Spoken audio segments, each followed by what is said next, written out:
जहां भी आपके सामने इक्वेशन आता है तो इक्वेशन का मतलब होता है रिलेशन ऑफ इक्वलिटी।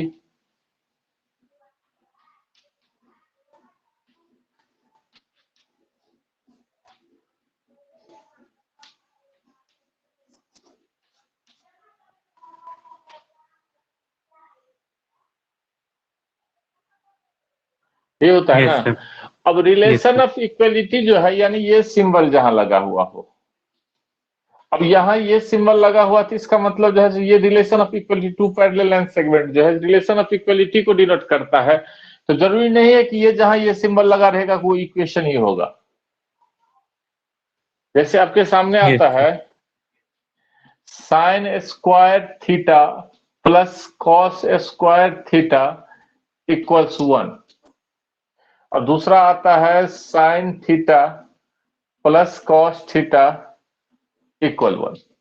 अब गौर करिए, यहां भी रिलेशन ऑफ इक्वलिटी है और यहां भी रिलेशन ऑफ इक्वलिटी है। अलजेब्रिक में भी देख लेते हैं, x plus 1 whole square equals x square plus 2x plus 1, और दूसरा लेते हैं x plus 1 whole square equals 4। तो हम देख रहे हैं कि ये जो रिलेशन ऑफ इक्वलिटी है, this relation is true for all values of variable involve. This is true for all values of theta, all values of variable, but this is not true for all values of variable. क्या ये सभी के लिए true है? Yes sir, सभी के लिए true नहीं है। नहीं है। और यहां देख रहे हैं this is true for all values of variable, ये देख रहे हैं this is not true for all values of variable, this is true for particular values of variable. Relation of equality which is true for some particular values of variable is called an equation. Yes sir. Which is true for all values of variable is called identity. Yes sir, ये identity हो गई ना सारे, फिर सारे मतलब हाँ, sign तो ये आइडेंटिटी हो गए, ये आइडेंटिटी हो गई, ये आइडेंटिटी हो गई, ये इक्वेशन हो गए और ये इक्वेशन हो गए। Yes sir. तो आइडेंटिटी को हम लोग क्या करते हैं, प्रूफ करते हैं, हमेशा आइडेंटिटी को प्रूफ करते हैं, क्योंकि वो सभी के लिए ट्रू होता है तो पर्टिकुलर डालने की जरूरत नहीं होती है, तो उसको वेरिएबल में ही रहने देते हैं, एलएचएस से आरएचएस, आरएचएस से एलएचएस प्रूफ कर लेते हैं और उसको याद कर लेते हैं। कभी जरूरत पड़ता है तो एलएचएस के बदले यदि कहीं ऐसा आता है sine square theta plus cos square theta, तब उसको 1 लिख देते हैं, कभी 1 के बदले ये भी लिख लेते हैं।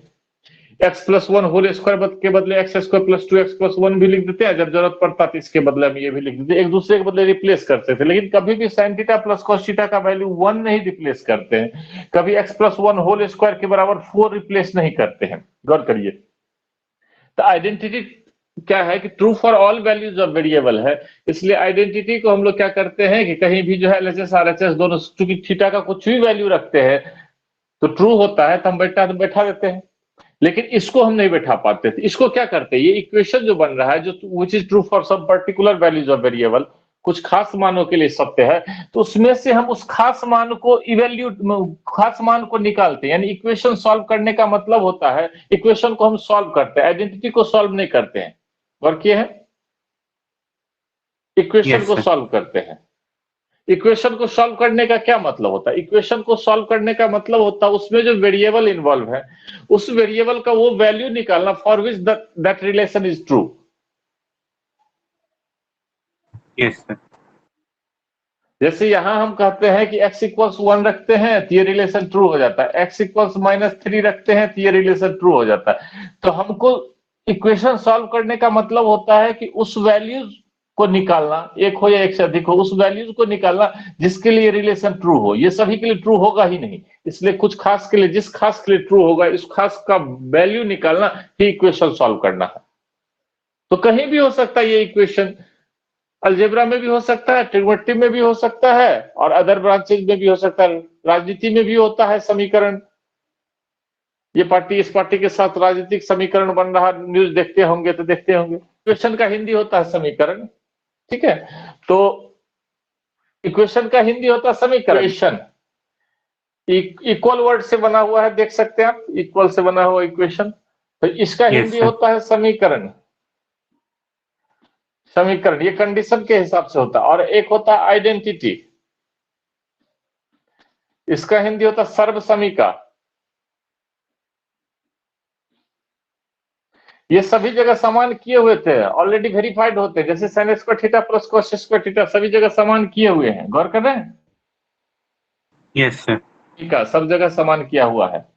ठीक है, लेकिन ये समीकरण मतलब समान करना है, यानी हमको इसको क्या करते हैं, x का मान निकालते हैं, क्या इसका जो वैल्यू निकालते हैं इस इक्वेशन को सॉल्व करके, तो निकाल के क्या दिखाते हैं, निकाल के दिखाते हैं कि इस वैल्यू के लिए दोनों जो है समान होगा, यानी समान करना होता है इक्वेशन। तो इक्वेशन को सॉल्व करने होते हैं, और सॉल्व करने का मतलब होता है कि उस वेरिएबल, उसमें जो वेरिएबल है उस वेरिएबल का वैल्यू निकालना, for which the relation is true. चलिए, तो ट्रिगोनोमेट्रिक इक्वेशन क्या होगा, an equation involving trigonometric functions. हम सीधा बोल सकते हैं an equation involving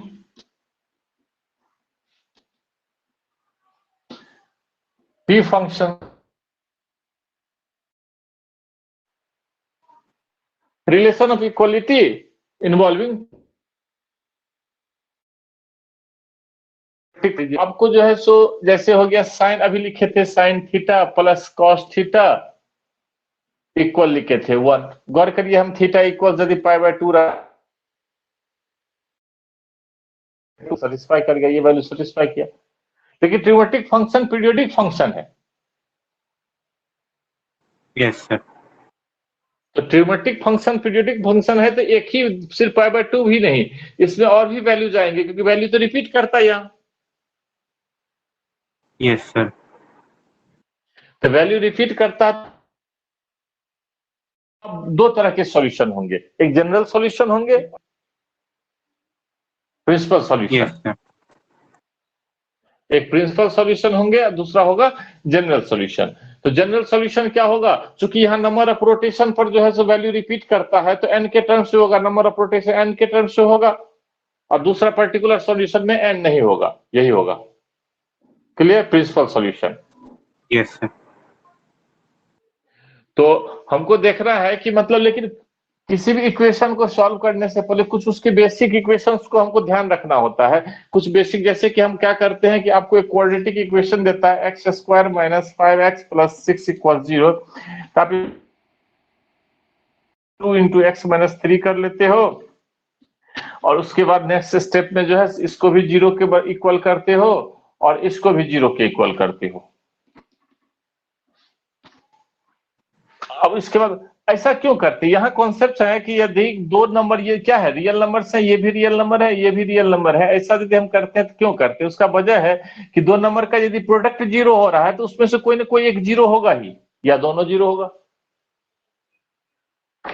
Yes, sir. लेकिन क्या ट्रिगोनोमेट्री में ऐसा होगा कि हम फैक्टर कर लेते हैं, और यदि हमको कहीं आ जाता है sin थीटा = 0, कहीं आ जाता है cos थीटा = 0, चलिए sin थीटा = 0 आता है तो थीटा = 0 तो चलो, लेकिन cos थीटा = 0 आता है तो क्या हम थीटा = 0 कर सकते हैं? नहीं, sir. नहीं कर सकते हैं। तो हमको कुछ पर्टिकुलर, कुछ बेसिक इक्वेशंस को समझने होंगे सबसे पहले, उसके जनरल सॉल्यूशन को समझने होंगे, और उसके बाद जो है उस इक्वेशन के बेसिस पर, जैसे यहाँ हम इस पर्टिकुलर इक्वेशन को समझे, छोटे छोटे लीनियर इक्वेशन को समझ लिए, उसके बाद जो है 1 डिग्री के समझे, उस चीज को भी देखना होगा कि sin थीटा = 0 है तो थीटा इक्वल्स क्या हो रहा है, cos थीटा = 0 है तो थीटा इक्वल्स क्या हो रहा है। हर जगह जैसे यहाँ हम डायरेक्ट 0 कर देते हैं, यहाँ हम ट्रिगोनोमेट्री में 0 नहीं करते। तो चलिए, तो हम लोग क्या करते हैं कि आ जाते हैं, कुछ पर्टिकुलर इक्वेशंस को हम लोग जनरलाइज कर लेते हैं, उसके बाद उसके बेसिस पर आगे का तौर करेंगे। तो सबसे पहला हम लेते हैं sin थीटा = 0, पहला इक्वेशन। हमको 4 पढ़ने हैं। दूसरा पढ़ने हैं cos थीटा = 0 का जनरल सॉल्यूशन निकालना है। तीसरा tan थीटा = 0 का जनरल सॉल्यूशन निकालना है, और चौथा cot थीटा = 0 का जनरल सॉल्यूशन निकालना है।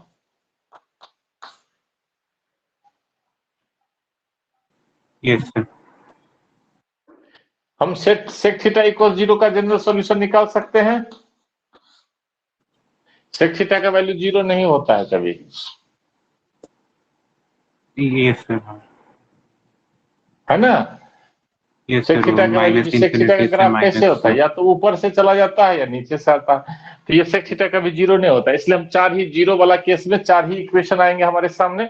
एक sin थीटा इक्वल 0, एक cos थीटा इक्वल 0, एक tan थीटा इक्वल 0, एक cot थीटा इक्वल 0। तो सबसे पहले हम क्या करते हैं, sin थीटा इक्वल 0 का जनरल सॉल्यूशन निकाल रहे। जनरल सॉल्यूशन की बात करें हम लोग,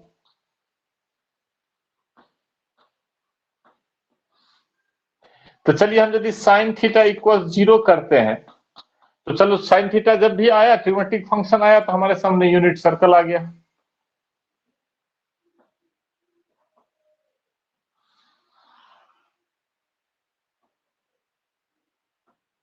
और यदि ये थीटा है, इस पॉइंट का कोऑर्डिनेट एक्स वाई है, तो sin थीटा इक्वल्स क्या हो जाएगा, y हो जाएगा। तो sin थीटा इक्वल 0 है, इसका मतलब है कि y इक्वल 0 है। और यदि y इक्वल 0 है, इसका मतलब है कि थीटा y कहां 0 होगा, जब terminal side y axis x axis पर पहुंचेगा तब y 0 होगा। गौर करिए, 1 0 और -1 0। जब जब हम x एक्सिस पर पहुंचेंगे तब 0 होगा।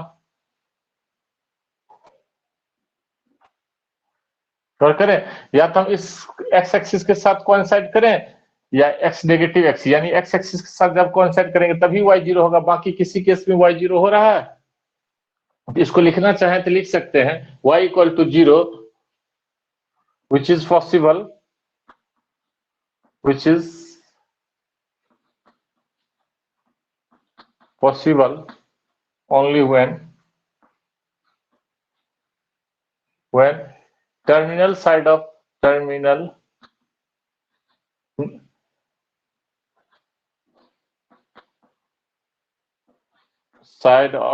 theta coincide with x, तभी संभव होगा। बाकी एक्सिस के साथ कोइंसाइड होता है तो थीटा क्या बनेगा देख लीजिए, थीटा 0 बनेगा, या पाई बनेगा, या 2 पाई बनेगा, या 3 पाई बनेगा, या -पाई बनेगा, या -2 पाई बनेगा, या -3 पाई बनेगा, and so on. Yes sir. तो क्या हो गया, तो थीटा इक्वल, इसको हम क्या लिख सकते हैं, थीटा इक्वल्स n पाई लिख सकते हैं, where n belongs to z। तो सिंपल है कि साइन थीटा इक्वल्स 0 है, तो थीटा इक्वल्स हो गया n pi, where n belongs to z। पहला सॉल्यूशन, ये फॉर्मूला हो गया आपका, और साथ साथ सॉल्यूशन होगा कि कभी जब इक्वेशन को सॉल्व करेंगे और साइन थीटा इक्वल्स 0 आ जाए, तब क्या करोगे कि इस तरह से थीटा इक्वल्स n पाई लिखेंगे। दूसरा हमारे सामने आता है cos theta equals 0। cos theta equal 0 करते हैं, दिस सिंप्लाइज क्या हो जाएगा, cos थीटा क्या होता है, x होता है, x इक्वल 0। और x कोऑर्डिनेट कब 0 होता है, जब हम y एक्सिस पर पहुंचते हैं। कोऑर्डिनेट तब 0 होता है जब y एक्सिस पर पहुंचते हैं, तो y एक्सिस पर पहुंचेंगे तो थीटा क्या बनेगा, थीटा π/2 बनेगा, 3 π/2 बनेगा, 5 π/2 बनेगा, 7 π/2 बनेगा, या नेगेटिव डायरेक्शन में घूमेंगे तो -π/2 बनेगा, -3 π/2 बनेगा, -5 π/2 बनेगा, -7 π/2 बनेगा, इस तरह से बढ़ेगा। तो थीटा इक्वल्स हम लिख सकते हैं 2n + 1 × π/2, where n belongs to z। तो क्या हो गया, दूसरा कंक्लूजन आया, cos थीटा इक्वल्स यदि 0 है, this implies theta equals 2n + 1 × π/2, where n belongs to z। ये 2 हो गया, क्योंकि हम जब इक्वेशन को फैक्टराइज करेंगे और sin थीटा इनटू समथिंग आ गया, तो उस समय क्या करेंगे, आगे 0 है तो sin थीटा इक्वल 0 इक्वेट करेंगे, तो थीटा इक्वल्स, ये general solution, sin theta equal 0 आएगा तो थीटा इक्वल्स n पाई, cos थीटा इक्वल 0 आया तो cos थीटा इक्वल्स 2n + 1 × π/2। क्योंकि ये भी तो नंबर ही है ना, साइन थीटा कॉस थीटा क्या है, नंबर ही तो है, तो कभी नंबर यस से ही नंबर इक्वेट होगा ना, तो नंबर से ही इक्वेट होगा, क्योंकि तुलना तो हम दो डिफरेंट क्वांटिटीज में कर ही नहीं सकते। तीसरा हम टेन थीटा की बात करें, टेन थीटा इक्वल 0 करते हैं तो क्या होता है, y by x equal 0, this implies x तो 0 हो नहीं सकता है, तो y ही 0 होगा। साइन यहाँ भी थीटा जो साइन थीटा का था वही आ गया, यानी जो साइन का रिजल्ट था वही टेन का रिजल्ट आ गया, तो थीटा इक्वल्स हो गया n pi where n belongs to z।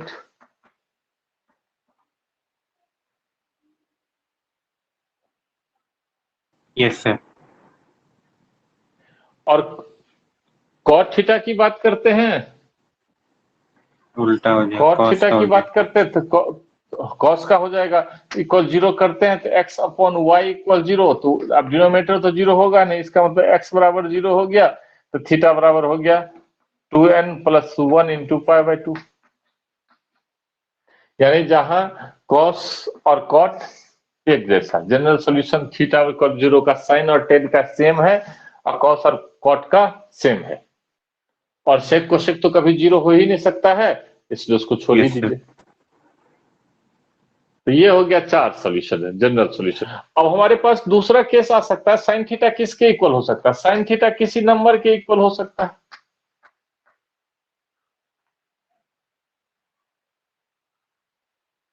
जब इक्वलिटी आएगा तो साइन थीटा 0 के इक्वल किए थे, पर्टिकुलर कर लिए थे, अब 0 के बाद किसी नंबर क्या, वो नंबर कैसा होना चाहिए, -1 से वो नंबर जो है 1 के बीच होना चाहिए।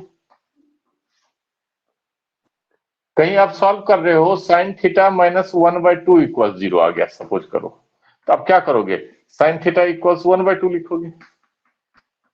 अब थीटा इक्वल्स पाई/6 लिख के तो नहीं छोड़ सकते, क्योंकि यहाँ जनरलाइज बात कर रहे हैं हम लोग। तो जब साइन थीटा इक्वल्स कोई के दिया है, कोई नंबर नॉन जीरो नंबर की बात करें, जीरो भी आ जाए तो भी आप इस फॉर्मूला का यूज कर सकते हैं, जीरो के लिए पर्टिकुलर अलग कर लिए हैं।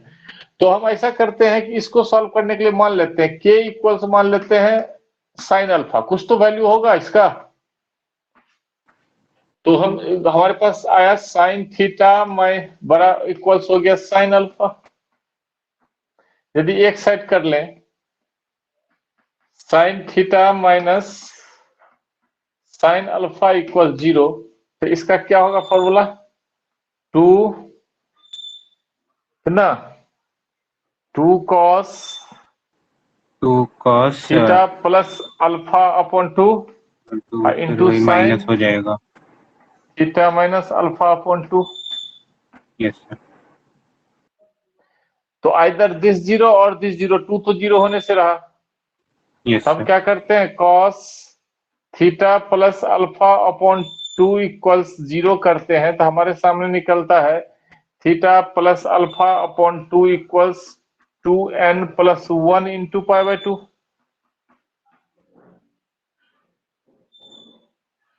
तो हम ऐसा करते हैं कि इस 2 को इस 2 के साथ को कैंसिल कर देते हैं, इस 2 को इस 2 से कैंसिल कर देते हैं, तो हमारे पास जो बचता है वो थीटा है, और थीटा कितना निकलेगा 2n plus 1 into pi minus alpha. तो हम इसको ऐसा लिख सकते हैं 2n plus 1 into pi plus -1 raise to the power 2n plus 1 into alpha.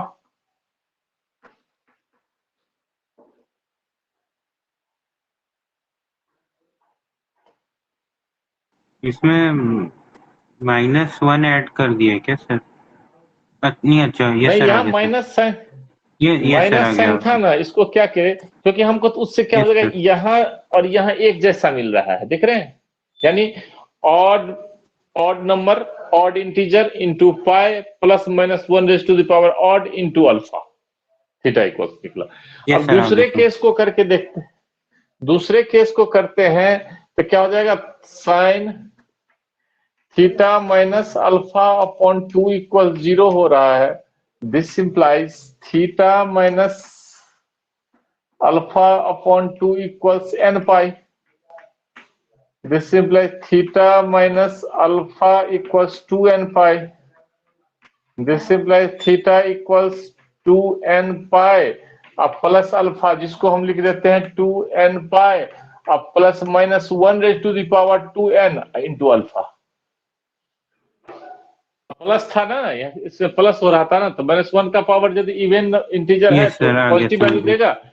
ऐसा करने से क्या हो गया कि हम देख रहे हैं कि यहाँ ऑड वाले इसमें आ गए और इवन वाले इसमें आ गए, तो हम ये दोनों को एक साथ कंबाइन कर दें, क्योंकि दोनों या तो ये होगा या ये होगा, दोनों को कंबाइन करें तो ऑड इंटीजर और इवन इंटीजर दोनों आ गया, तो दोनों के बदले फाइनल हम इंटीजर रख सकते हैं, कंबाइनिंग 1 and 2, कंबाइनिंग 1 and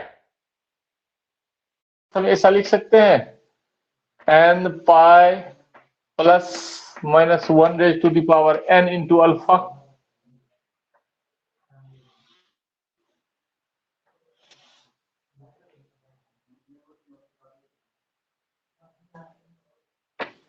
तो यूनियन ले लिया ना एक तरीके से हमने दोनों रिजल्ट्स के लिए। हाँ हाँ हाँ हाँ, तो आइदर दिस और दिस केस हो रहा है ना। अब गौर करके देखिए, या तो यदि दोनों का प्रोडक्ट जीरो है तो या तो ये जीरो है या ये जीरो है, और का केस आ रहा है तो यूनियन ही लेंगे ना। Yes sir. तो फाइनल कंक्लूजन ये निकला हम लोगों के सामने, यदि sine theta equal sine alpha कहीं आ जाए, sine theta equal sine alpha आ जाए, तो हम लोग थीटा इक्वल्स हो जाएगा n pi plus minus 1 raise to the power n into alpha, where n belongs to z।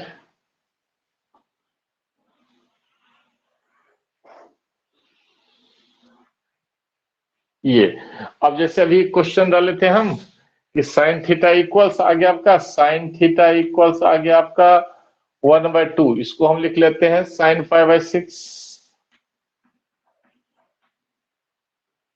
तो थीटा इक्वल्स क्या हो जाएगा, n pi plus minus 1 raise to the power n into 5/6, where n belongs to z। हम क्या करते हैं, इसी तरह दूसरा देता है cos थीटा इक्वल्स k दे दिया है, तो k कहां से कहां तक होना चाहिए, ये भी -1 से 1 के बीच ही होना चाहिए, इससे बाहर होगा तो नॉट डिफाइन करके छोड़ देंगे। यस तो सर। k का यदि -1 से 1 के बीच का होगा तो कुछ वैल्यू तो cos किसी न किसी एंगल का कोसाइन होगा ही, तो cos थीटा इक्वल्स हम इसको मान लेते हैं अल्फा, cos अल्फा, तो cos अल्फा हो गया, एक साइड ले आते हैं, this implies cos theta minus cos alpha equals 0। अब क्या कर दें, इसको -2 sign theta plus alpha upon 2 into sine theta minus alpha upon 2 equal 0, यही फॉर्मूला होता है ना। यस सर, यही होता है। तो इसमें आइदर दिस जीरो और दिस जीरो की बात करते हैं, तो उस केस में देखिए sign theta plus alpha upon 2 equal 0 हो रहा है, और क्या हो रहा है, sine theta minus alpha upon 2 equal 0 हो रहा है। तो गौर यस सर। करके देखो, theta plus alpha upon 2 equals हो गया n pi, this implies theta plus alpha equals हो गया 2n pi, this implies theta equals 2n pi अब plus minus sorry minus alpha, ये हो गया 1, यहां से तोड़ लीजिए theta minus alpha upon 2 equals ले लेते हैं n pi, this implies theta minus alpha equals हो गया 2n pi, this implies theta equals 2n pi plus alpha. ये दोनों का यूनियन करते हैं, दोनों को कंबाइन करते हैं, तो फाइनली कंक्लूजन निकलता है थीटा इक्वल्स 2n पाई प्लस माइनस अल्फा। वैसे भी आपको पता ही है कि कॉस जो है 360 प्लस भी उतना ही होता, 360 माइनस भी उतना ही होता। थीटा इक्वल्स कॉस अल्फा आया, तो दिस इंप्लाइज क्या निकला हमको, थीटा इक्वल्स 2n पाई प्लस माइनस अल्फा।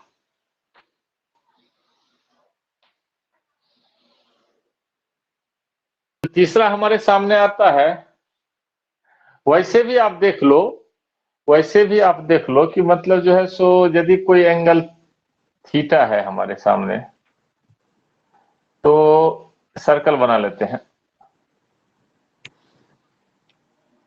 ये है एक्स और वाई, तो ये एक्स वैल्यू जो है कब कब बराबर होगा, सोच के देखिए। यहां और यहां, इस दोनों, इसका भी, इस पॉइंट का जो एक्स कोऑर्डिनेट होगा और इस पॉइंट का जो एक्स कोऑर्डिनेट होगा, वो दोनों बराबर होगा हमेशा। चलते हैं, रोटेट करके आते हैं तो 360 प्लस आते हैं तो भी, या 360 माइनस रहते हैं तो भी, तो कॉस वाले हुआ टेन थीटा इक्वल, यदि के कोई नंबर आ जाता है टेन थीटा में, और के क्या हो सकता है, यहाँ कुछ भी हो सकता है, टेन का तो वैल्यू कुछ भी हो ऑल सकता रियल है, नंबर हो गया। ऑल रियल नंबर्स, कुछ भी हो, उससे कोई मतलब नहीं। चलो इसको भी मान लेते हैं, तो कुछ कोई किसी न किसी एंगल का तो टेंजेंट होगा ना, तो टेन अल्फा मान लेते हैं। ऐसा करते हैं, इसको जो है so sine theta upon cos theta लिख लेते हैं, इसको sine alpha upon cos alpha लिख लेते हैं। क्रॉस मल्टीप्लीकेशन कर देंगे तो क्या हो जाएगा बताइए, sine theta cos alpha, multiply करके एक साइड कर लेंगे तो minus cos theta sine alpha equal 0 हो जाएगा। ये बन गया आपका sine theta plus minus alpha ना, minus alpha equal 0। This implies theta minus alpha equals कितना हो जाएगा, n pi. Yes sir, n pi, तो एन पाई तो प्लस थीटा अल्फा हो गया। Equals n pi plus alpha. देखिए 180 ही पीरियोडिसिटी है इसका। Yes sir. ठीक है, तो ये है, तो आपके सामने जो है ये तीन फॉर्मूले, कॉट वाला रहेगा तो उसको कन्वर्ट कर लेंगे, उल्टा देंगे, बात खत्म। ये तीन ही फॉर्मूला क्या है कि कुछ डायरेक्ट फॉर्मूले बच्चे इसको भी याद करते हैं, जो काम देता है direct, sine square theta equal, यदि कहीं साइन स्क्वायर अल्फा आ जाए,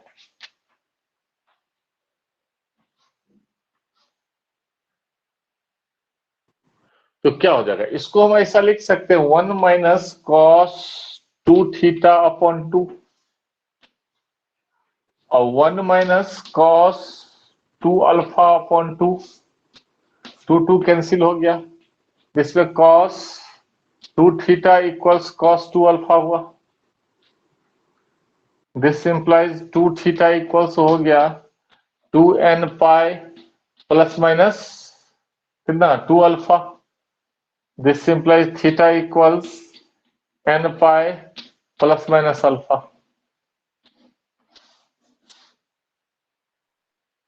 इसी को यदि हम ऐसा कर दें, cos square theta equals cos square alpha कहीं आ जाता है हमारे सामने, इसको 1 प्लस कॉस 2 थीटा बाय 2 कर देते हैं, 1 प्लस कॉस 2 अल्फा बाय 2 कर देते हैं, यहाँ भी 2 2 1 1 कर जाएगा, तो last step cos 2 theta equals cos 2 alpha आ जाएगा, 2 अल्फा आ जाएगा। दिस इंप्लाइज 2 थीटा इक्वल्स कितना, 2n पाई प्लस माइनस 2 अल्फा, तो 2 2 कैंसिल हो जाएगा, theta equals n pi plus minus alpha.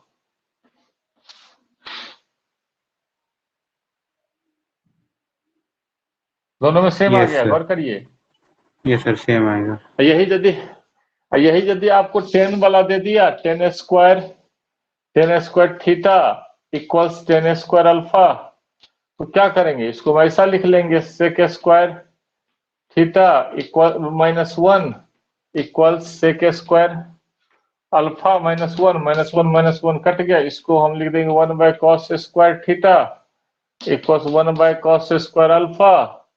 This implies cos square theta equals cos square alpha, तो फिर वही बात हो गया, तो theta equals n pi plus minus alpha.